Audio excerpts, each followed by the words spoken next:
Bueno, voy a comentar este libro de Perry Anderson que se titula La palabra H, Peripecias de la hegemonía, que está publicado en la editorial ACAL, en traducción de Juan Mari Madariaga,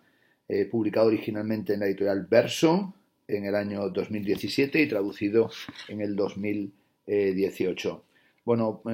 retomo este libro que leí cuando apareció en inglés y que luego compré la traducción, y bueno, lo retomo porque estoy trabajando en estos días en torno a los cultural studies, a los estudios culturales y cómo asumen perspectivas de Antonio Gramsci, y por lo tanto he vuelto a revisar esta cuestión de la hegemonía. El primero de los en el prefacio, bueno, en el arranque del libro, el capítulo primero, que se titula Orígenes, Perry Anderson señala que la hegemonía es un término griego que significa guiar o dirigir y que se remonta al menos a Homero como sustantivo abstracto, donde tenemos hegemonía, y también aparece por primera vez en Heródoto para designar el liderazgo de una alianza de ciudades-estado, y estaba ligado a la idea de coalición, cuyos miembros eran en principio iguales, alzándose uno de ellos para dirigirlos a todos con un propósito determinado. Desde el principio, la noción de hegemonía coexistió con otro término que indica el predominio o mando en un sentido general, y este término es el término de arjé, origen o principio. Josh Grote, colaborador de John Stuart Mill, argumentaba que la hegemonía era el liderazgo libremente basado en, decía él, el apego o consentimiento, mientras que arjé implicaba la superior autoridad y dignidad coercitiva del imperio, contrastándolo así con la mera aquiescencia. Bueno, en este capítulo Perry Anderson va a mostrar que esta distinción entre hegemonía y arjé que establece Josh Grote no es histórica y filológicamente tan clara, dado que en Heródoto y en el propio Jenofonte hegemonía y arjé son utilizados casi indistintamente, y distintos análisis y estudios probarían esta cuestión, y también mostrarían cómo, por ejemplo, en otros pensadores, como en Aristóteles, la hegemonía aparece vinculada a el intervencionismo político. Va a señalar cómo después del mundo griego el término hegemonía va a caer casi en reposo o en olvido, y el vocabulario político de Roma, donde los aliados eran quebrantados y absorbidos, parece que no requería de esta cuestión de la hegemonía, y tras la caída del Imperio Romano, la hegemonía tampoco halló un lugar importante en las lenguas de la Europa medieval o al principio de la sociedad y de la cultura moderna. Significativamente nos dirá cuando Brünner, Conce y Koselleck publicaron en 1975 su famoso compendio en 8 volúmenes de los conceptos históricos básicos, no había ni siquiera una consideración sobre la hegemonía. El capítulo segundo se titula Revoluciones y comienza señalando que el concepto de hegemonía va a hacer fortuna a raíz de los debates del movimiento revolucionario en la Rusia zarista en torno al cambio de siglo, y en la tradición rusa la hegemonía recibió un nuevo uso como término definitorio de las relaciones políticas, no entre los estados, sino dentro de uno de ellos, o mejor, dentro de un país. En una carta a Struve en el año 1900, Pavel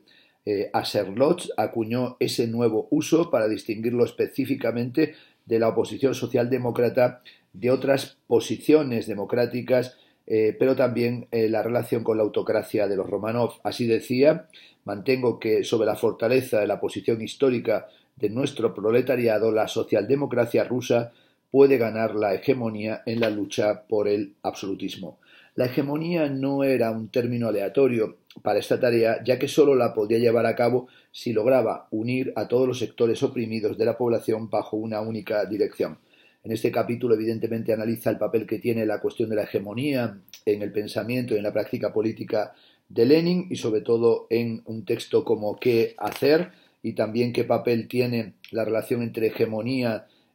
lucha de clases y dictadura del proletariado, y también cómo va a señalar Lenin que desde el punto de vista del marxismo, la clase, en la medida en que renuncia a la idea de hegemonía o no la aprecie suficientemente, no es una clase o no es todavía una clase, sino un gremio o una suma de gremios. el consenso mediante consignas como pan, paz y tierra, y las ideas de revolución y sobre todo las ideas de dictadura del proletariado son fundamentales en esta articulación de la cuestión de la hegemonía, pero también cómo la revolución que se desarrolló en Rusia no fue la revolución burguesa, sino que se trató de desbordar los límites del capitalismo, y en este sentido lo que parece que se impuso fue la predicción de Trotsky, que sería, según Trotsky, una transición directa al socialismo sin pasar por la burguesía o por el despliegue del propio capitalismo. En este capítulo, Perry Anderson va a abordar la importancia que tiene Gramsci, que como digo es lo que me ha llevado a mí a revisar ahora este libro, y cómo a principios de la década de los 20, después de la guerra civil que se va a desplegar en Rusia, y sobre todo a partir del concepto bolchevique de hegemonía y de su internacionalización en los documentos fundadores de la Comiter,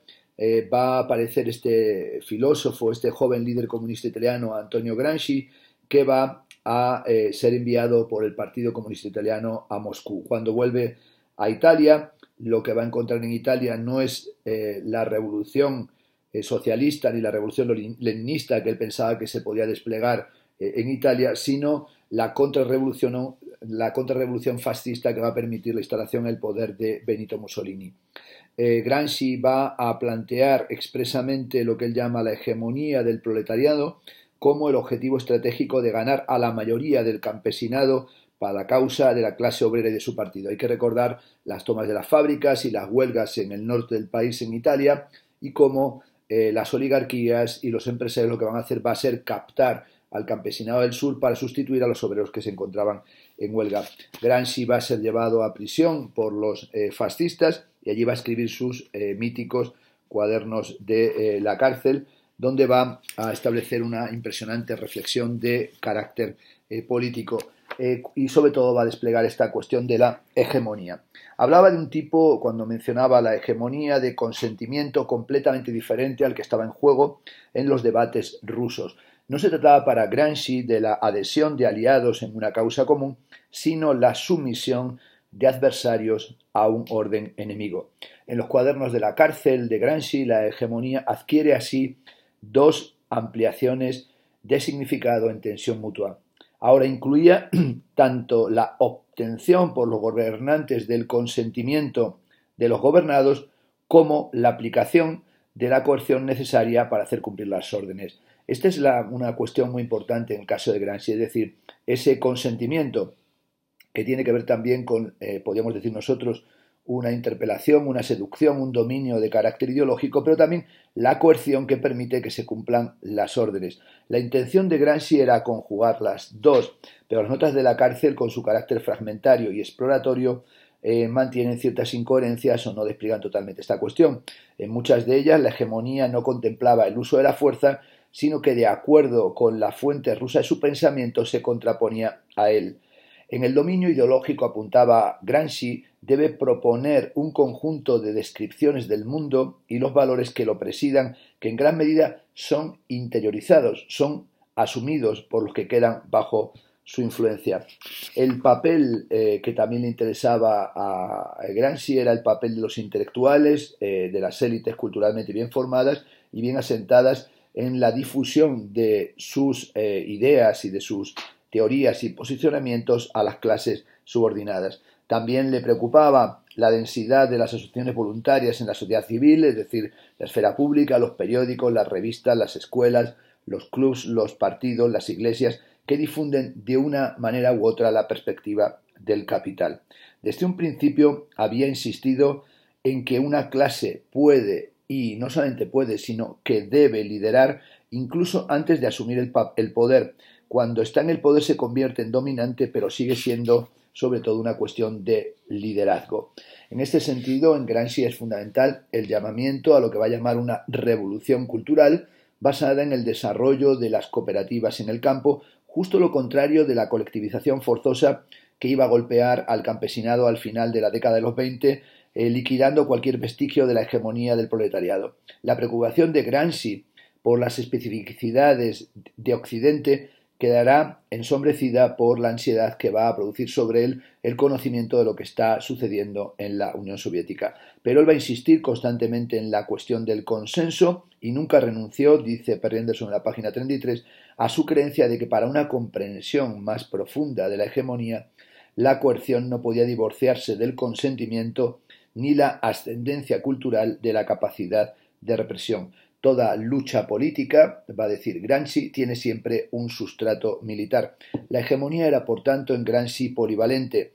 era impensable sin consentimiento e impracticable sin la fuerza. En Occidente, ni uno ni otra estaban al alcance de un movimiento o de su establecimiento cuando murió en Roma en 1937. Justamente le llega esa noticia a Picasso el mismo día que tiene la noticia del bombardeo de Guernica. El siguiente capítulo se titula Entre guerras, y en él va a hablar de cómo la concepción de la hegemonía bolchevique va a ir mutando, especialmente en este capítulo dedica en Alemania, en el periodo de la República de Weimar y en el ascenso del Tercer Reich, y va a analizar la obra de Trippel, sobre todo su libro sobre los principales estados, y bueno, va a dedicar aquí al análisis de la historia de Europa en el siglo XIX y también toda esa cuestión de las relaciones internacionales y la ideología de la Entente codificada en el Pacto de la Sociedad de Naciones, y también el papel que va a cumplir en toda esta cuestión del análisis de la hegemonía el trabajo de E.H. Carr, que es el fundamento de los estudios de las relaciones internacionales, y sobre todo en su crucial libro The 20 Years Crisis, en el que demolió la ilusión de que había una armonía natural de intereses en la política internacional, así también como una crítica del moralismo engañoso y autoengañoso de las potencias en torno al status quo que había prevalecido desde 1918. El capítulo cuarto se titula Posguerra, y en él va a analizar qué es lo que va a suceder con toda con toda la crítica que se hace en realidad a Carr, y también el papel que va a cumplir la obra de Deyo y sobre todo los trabajos de Rudolf Stadelmann, y cómo va a ir generándose toda esta cuestión de la hegemonía y de la hegemonía política a partir del reparto y de la articulación de los sistemas internacionales de naciones después de la Segunda Guerra Mundial, como también en el capítulo quinto va a analizar el papel que va a tener en la Guerra Fría y cómo va a ser otro alemán en esos años de posguerra el que va a moldear el pensamiento sobre las relaciones internacionales en Estados Unidos, que es Hans Morgenthau, formado como jurista en la República de Weimar y exiliado en 1937, en el que predominaban tres influencias críticas, que eran Nietzsche, cuya doctrina sobre la voluntad de poder le cautivó muy pronto, Carl Schmitt, cuyo concepto de lo político había tratado de refinar, y Kelsen, que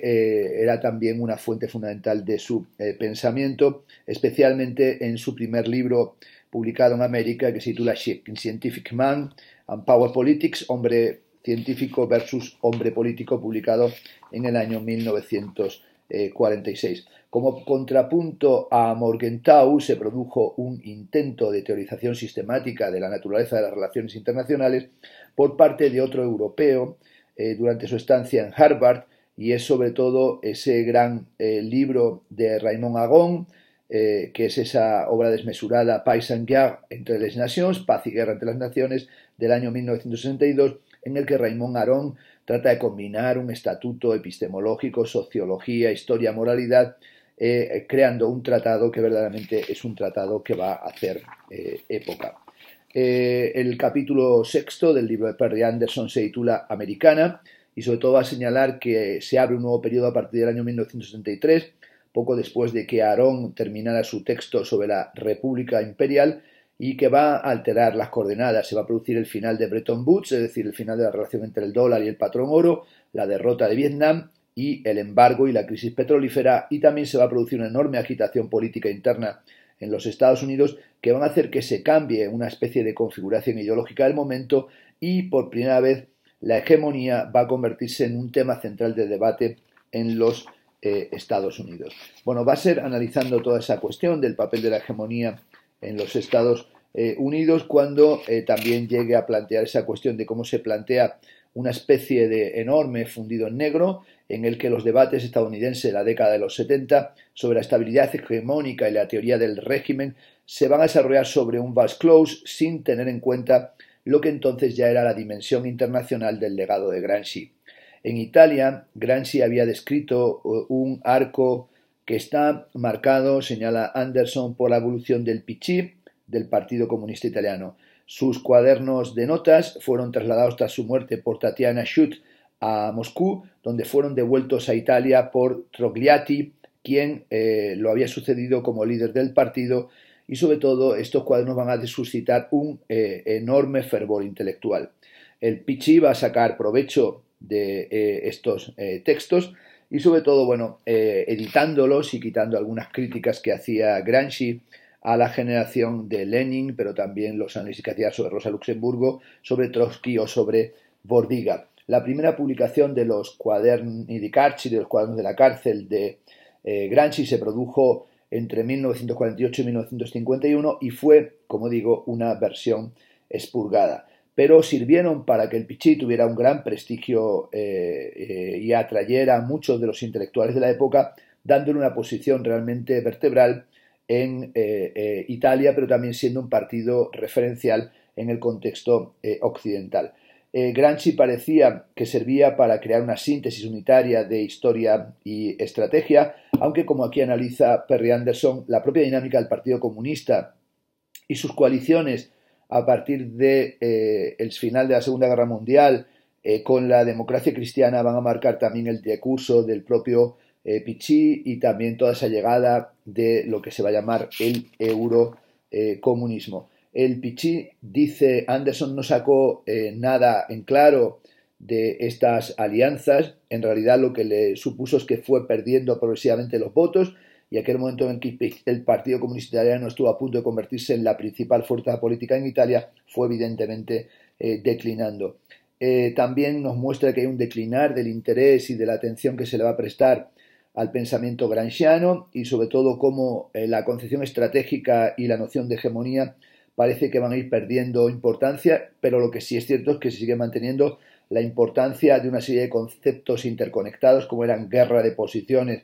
y guerra de maniobras, la reflexión gramsciana sobre la crisis orgánica, sobre el parlamentarismo, sobre la revolución pasiva, sobre las clases subalternas, la taxonomía de los intelectuales y sobre todo las herramientas heurísticas que había explorado y que había analizado en el contexto de la historia de la sociedad italiana, que cubría desde los gobernantes a los gobernados, la economía y las clases, la religión y la filosofía, la ciudad y el campo, la educación, la literatura, el folclore y el arte. El siguiente capítulo se titula Secuelas y en él lo que analizará será la importancia que llegará a tener el pensamiento gramsciano en Gran Bretaña, donde dice que fue el primer caso de importación que va a trascender la lectura que se hace en Italia y sobre todo se va a hacer un análisis original y sustantivo a principios de la década de los 60. Va a ser sobre todo una influencia de Gramsci en autores como el caso de Raymond Williams y todo lo que es la historia de la constitución de los Cultural Studies y sobre todo como Raymond Williams desarrollará la concepción gramsciana de la hegemonía como dirá Williams, un sistema central de prácticas, significados y valores que saturan la conciencia de una sociedad a un nivel mucho más profundo que las nociones comunes de ideología, haciendo hincapié en que tal hegemonía siempre involucra un complejo conjunto de estructuras que debían ser continuamente renovadas, recreadas y definidas. Williams distinguía dos tipos de culturas opositoras, atribuible cada una de ellas a una clase y capaces, pensaba, de escapar a tal incorporación, la cultura residual y la cultura emergente, es decir, la que está arraigada en un pasado o la que parece marcar las tendencias del futuro. Habría también, evidentemente, otras prácticas y valores menos asignables que acostumbran a eludir la captura hegemónica. Williams insistía en la hegemonía como una hegemonía selectiva y estos axiomas y estas cuestiones van a ser fundamentales también en el pensador Stuart Hall, que va a llegar de Jamaica para estudiar literatura inglesa en Oxford a principios de los años 50 y va a ser fundador de Universities and Left Review en el año 57 y director de esta revista hasta que se incorpora en el 64 al Centro de Estudios Culturales Contemporáneos de la Universidad de Birmingham, que había sido articulado por Richard Hogarth. Lo que va a hacer Hall es diagnosticar o utilizar los diagnósticos gramscianos para el estudio de una sociedad determinada, creando libros cruciales como sería Resistance Through Rituals, la resistencia a través de los rituales, en los que va a analizar la cultura juvenil o la subcultura juvenil, especialmente la subcultura obrera, como un área dentro de una cultura dominante cuya hegemonía no fue establemente homeostática o totalmente absorbente. También es muy importante el trabajo colectivo Policy and the Crisis, que se centraba en sucesivos pánicos morales, espectros amenazantes de la revuelta juvenil, la inmigración negra o la militancia sindical, en un momento de aguda crisis económica y turbulencia social que desencadenaron en una reacción de sello pequeño burgués y más adelante, evidentemente, en la llegada de Margaret Thatcher. Precisamente un mes antes de que Thatcher llegara al poder en 1969, Hall advirtió de que la socialdemocracia se había mostrado incapaz de dominar lo que se había convertido en una crisis orgánica del acomodo de posguerra, a lo que el thatcherismo ofrecía ahora una potente respuesta. Entretejiendo las líneas contradictorias del neoliberalismo monetarista y del torismo organicista, trataba de construir un nuevo sentido común, tal y como entendía esta cuestión del sentido común Gramsci. Bueno, toda esta recepción, por tanto, en el ámbito de los cultural studies, tiene que ver con la lucha en el seno de la sociedad civil, pero también con posturas que iban más allá de la indiferencia o del desdén hacia áreas tradicionalmente consideradas menos políticas, como serían el género, la raza, la familia, la sexualidad, la educación, el consumo, el ocio, el trabajo, los salarios, los impuestos, la salud o las comunicaciones. Va a ser también fundamental en la recepción de Gramsci y en su papel teórico desde estos años el trabajo que va a realizar Ernesto Laclau, que va a llegar también a Gran Bretaña y que va a estudiar allí, y cómo va a escribir una serie de ensayos cruciales, como sería Politics and Ideology in Marxist Theory, donde va a realizar, dice Anderson, un uso original, aunque siempre crítico, de los conceptos althuserianos, que van a tener mucho que ver, en toda la reflexión sobre la ideología que va a desplegar Laclau. Laclau va a trabajar desde estos años con Chantal Mouffe y sobre todo van a publicar un gran libro en el 85, que es su libro Hegemonía and Socialist Strategy, Hegemonía y Estrategia Socialista, llevando sobre todo a una reflexión sobre el postestructuralismo y revisando la tradición marxista. En el caso de Laclau, lo que les interesaba era analizar la idea de hegemonía y la cuestión del liderazgo como un liderazgo moral e intelectual, pero también cómo hay una hegemonía que no podía ser solamente de una clase socioeconómicamente preconstruida, sino que tenía que ser una voluntad colectiva políticamente construida, una fuerza capaz de sintetizar demandas heteroclitas que no tenían ninguna fuerza capaz de sintetizar o ninguna conexión necesaria entre sí y que podían tomar direcciones muy diferentes en una unidad nacional popular. Había que pensar, por tanto, según Laclau, en discursos que crean posiciones de sujetos, y el objetivo actual no es meramente el socialismo, sino lo que llamaban una democracia radical, de la que el socialismo sería una especie de dimensión particular y no al revés. El libro La razón populista es un libro evidentemente crucial en Laclau, y también aquí en la página 113 va a subrayar cómo toda esta cuestión de la democracia y los planteamientos agonistas, la democracia radical y el populismo van a tener una especial repercusión en los orígenes de Podemos. En España, dirá en la página 113 de este libro Perry Anderson, los líderes de Podemos, que también habían pasado un tiempo en América Latina, basaron expresamente su estrategia en las prescripciones de Laclau para construir lo que llamaban el populismo hegemónico. Indica Anderson que es importante prestar atención al diálogo entre Íñigo Errejón y Chantal Mouffe, que se encuentra en Construir Pueblo, Hegemonía y Radicalización de la Democracia, un libro publicado en la editorial Icaria en el 2015, y cómo ambos autores, tanto Errejón cuanto Chantal Mouffe, explican que su auténtico despertar político se produjo en América Latina, en Colombia en el caso de Chantal Mouffe y en Bolivia en el caso de Errejón, de la misma forma que Laclau venía de Argentina y también va a analizar el cordobazo, y también sus posiciones van a tener un retorno a Argentina, especialmente en el gobierno de Cristina Fernández de Kirchner. El giro lingüístico, dirá Perry Anderson, de la teoría en consonancia con la moda a finales del siglo XX en general del postestructuralismo, propuso un idealismo discursivo que separaba los significantes de cualquier conexión estable con sus referentes, y sobre todo va a subrayar cómo Errejón, que es el interlocutor en España de Chantal Mouffe, va a reflexionar sobre el eslogan de ocupar Wall Street, 99 frente al 1%, explicando que un discurso hegemónico no es estadístico, sino performativo. La herencia de Gramsci va a señalar también este capítulo, va a ser también importante en Asia y especialmente en un joven militante bengalí del Partido Comunista de la India, que es Ranajit Guha, y aquí va a analizar también cómo surge todo el grupo de los Subaltern Studies y toda esa idea de la historia desde abajo, que es crucial, especialmente en el análisis que se hace desde la India, y cómo hay toda esa reflexión sobre las relaciones desiguales que tienen que ver con una relación entre dominio y subordinación y que son elementos que interactúan entre sí. Para Guha, la hegemonía opera como un concepto dinámico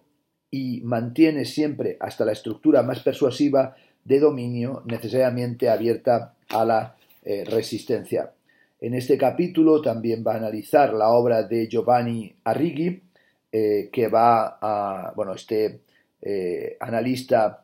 de los grandes ciclos económicos, y cómo desde su libro de Geometry of Imperialism, la geometría del imperialismo del año 1977, va a pretender integrar los paradigmas alternativos de Hobson y de Lenin para analizar la transición del imperio británico al imperio alemán y al estadounidense, y cómo va a reflexionar sobre los distintos ciclos de hegemonía en las fases sucesivas del imperialismo. Sin duda, el gran libro de Giovanni Arrighi, que se trasladará a los Estados Unidos y va a trabajar con Immanuel Wallerstein, y sobre todo van a revisar también la obra de Braudel y la obra de Gramsci. Es el libro que se titula El largo siglo XX, publicado en 1994, en el que van a tratar Arrighi de conciliar a Adam Smith, a Marx, a Max Weber y a Schumpeter, fundiendo la teoría y la historia con una peculiar claridad de estilo y también economía de forma.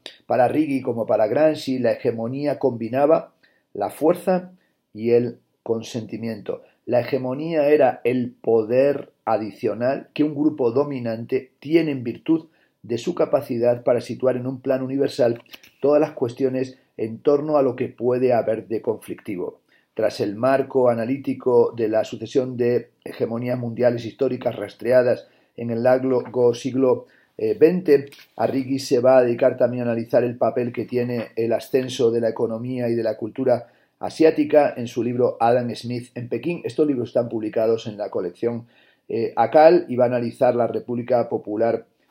China, y también va a analizar la importancia o cómo se podía reconsiderar el marxismo actual en la relación con el manifiesto comunista, y también cuáles son los planos de clases en el sistema internacional de los estados. El capítulo 9 se titula Inversión, y en él va a hacer un análisis del papel de la hegemonía en la cultura china, en el ámbito de la historia de China, un capítulo realmente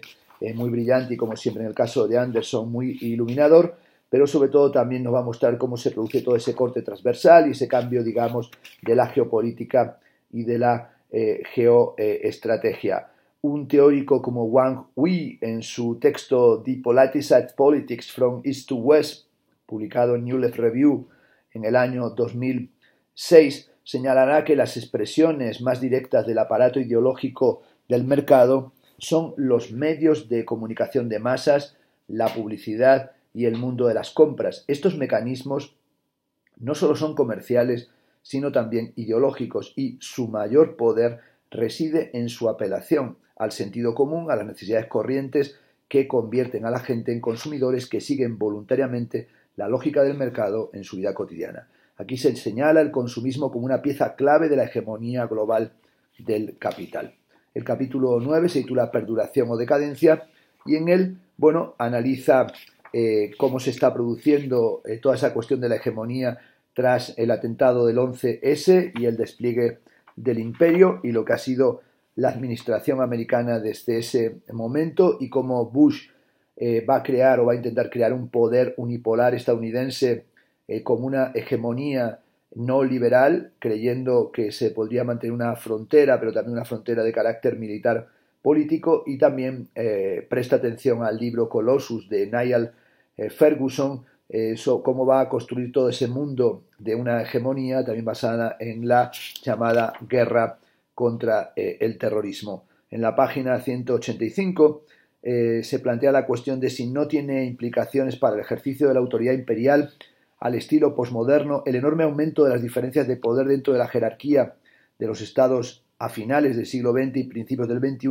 que es mucho mayor que en los siglos XVIII o XIX. Es decir, cuánta autonomía poseen los estados que no puede ser sometida a una abrumadora presión, penetración política y cultural, estableciendo de bases militares, reduciéndolos a la condición de clientes o incluso menos en todos los respectos de su soberanía nominal. Es decir, aparece toda esa situación de un dominio militar del mundo, que es ese dominio de la Pax americana, pero también de ese pluralismo, que en realidad es un pluralismo de una hegemonía y de un imperialismo que no es de buenos modales, sino que en realidad tiene que ver con una aceptación moral que se basa en realidad, diríamos nosotros, en un régimen de tortura. El capítulo 12 se titula Perspectivas de futuro, un nuevo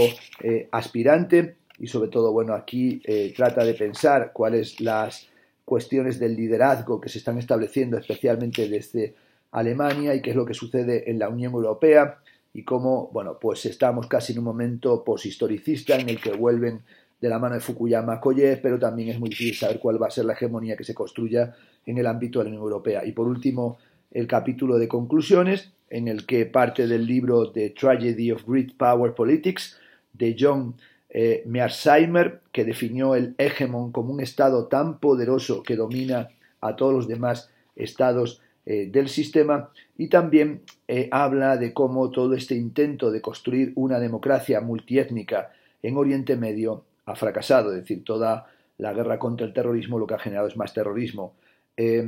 Dice, y sobre todo toma aquí en cuenta, cómo la gran estrategia estadounidense está en manos de una élite secutaria, una élite de la seguridad nacional, muy confiada en sí misma, enormemente ambiciosa y que se reproduce sin cesar, y está dotada de los recursos de inteligencia y del hardware que abarca tanto al Partido Republicano cuanto al Demócrata, y por tanto el proyecto de hegemonía liberal no va a ser fácilmente abandonado. Si la hegemonía, dice en la página 208, fuera solo autoridad cultural o poder coercitivo, el concepto sería superfluo. Hay muchos nombres más claros para una u otro. Su persistencia, la persistencia del término hegemonía, se debe a su combinación y a la gama de posibles formas en que puede presentarse. Clásicamente siempre ha supuesto algo más que un simple poder. Ese excedente ha sobresalido a menudo como si agotara su significado. La razón no es ningún misterio. En cada época el lenguaje, dice Anderson, de la política es propenso a eufemismos peculiares. El poder buscado u obtenido se resistía a cualquier exposición completa del mismo. Termina el libro con el sarcasmo de el Premio Nobel de la Paz que se le otorgó a Barack Obama, y como es el primer gobernante en la historia de los Estados Unidos en presidir campañas militares ininterrumpidas en el extranjero durante 2 periodos completos, y Obama al final de su mandato se mantenían todavía activas al menos 7 guerras abiertas o encubiertas con las tropas desplegadas en todo el mundo, a pesar de que había comprometido su retirada, y también anunció que cerraría Guantánamo, cosa que no hizo. El historiador griego Diodoro Sículo, contemporáneo de Julio César, expuso con palabras que describen como si hubieran sido escritas, dice Perry Anderson hoy mismo, la transición desde la audacia a la esperanza, la combinación de persuasión y coerción. Y dice así: quienes desean alcanzar la hegemonía se adhieren con valor e inteligencia, la aumentan con moderación y benevolencia y la mantienen con temor y terror paralizante. Este último término, el terror paralizante, puede valer, dice en la última página del libro Perry Anderson, como descripción final de al menos esta hegemonía. En nombre de la guerra contra el terror, la guerra como terror sin límites o fin, cataplexis hasta donde pueda ver el ojo humano. Como digo, un libro muy interesante, como todos los de Anderson, una exposición sintética de algunos de los desarrollos de la noción de hegemonía, en el que abarca, como siempre, un ámbito global desde sus orígenes griegos y desde sus orígenes en esa relación entre hegemonía y arjé, a su desarrollo en relación con la revolución bolchevique, a su posición gramsciana, a su continuación con los cultural studies, a la continuación con la